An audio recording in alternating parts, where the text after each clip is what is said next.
अंधेरी रात में डूबा समा और चलती हुई आग, अंतर मंतर की गर्दान, बालों में फूलों की माला और राख से भीगा जिस्म के साथ चिल्ला काटने वाले उस जादूगर के सामने नक्काश आंखें बंद करके कई अल्फाजों की जाप कर रहा था, ऐसे जैसे किसी ताकतवर रूह को पुकार रहा हो। तभी एक साया धीरे धीरे नक्काश के पीछे से उसके नजदीक आ रहा था। उसके बाल उसके चेहरे को छू रहे थे। नक्काश और उस लड़की एक दूसरे के गले में एक माला पहनाई। ये एक ऐसे इंसान की कहानी है जिसने जिनजादी को अपना आप सौंप दिया। बहावलपुर का एक आम सा शहरी ड्राइवर की नौकरी करता था। ये बात तकरीबन 14 साल पहले की है। नक्काश अहमद अपनी सीधी सादी जिंदगी से खुश नहीं था, जबकि उसकी बीवी रानी को ज्यादा का लालच नहीं था।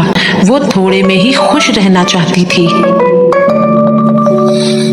नक्काश तैयारी करके घर से निकल ही रहा था कि रानी ने आयतल कुर्सी पढ़कर नक्काश पर दम किया। नक्काश बोला, क्या फायदा इतनी इबादत करने का, हमारी परेशानी तो खत्म होती ही नहीं। तभी नक्काश का 10 साल का बेटा वहां पर आकर कहता है, पापा स्कूल की फीस भरनी है और हमारा स्कूल पिकनिक पे भी जा रहा है। टीचर ने कहा है उसके पैसे भी जमा करवाओ। ये सुनकर नक्काश रानी से कहता है, सुना तुमने, एक मामूली से ड्राइवर की नौकरी में कैसे ये सब मैनेज करूं मैं। इतना बोलकर नक्काश वहां से चला गया। रात हो चुकी थी। नक्काश को घर के लिए निकलना था। नक्काश सोच रहा था कि अगर रास्ते में कोई सवारी मिल जाती तो वो अपने बच्चे की फीस पूरी कर पाता। इतने में हाईवे पर उसे कोई हाथ दिखता नजर आया।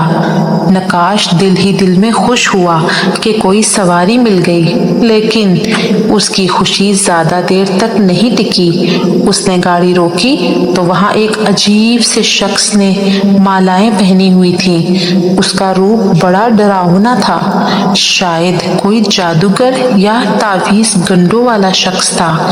उसने कहा, बेटा क्या तुम मुझे आगे तक छोड़ दोगे?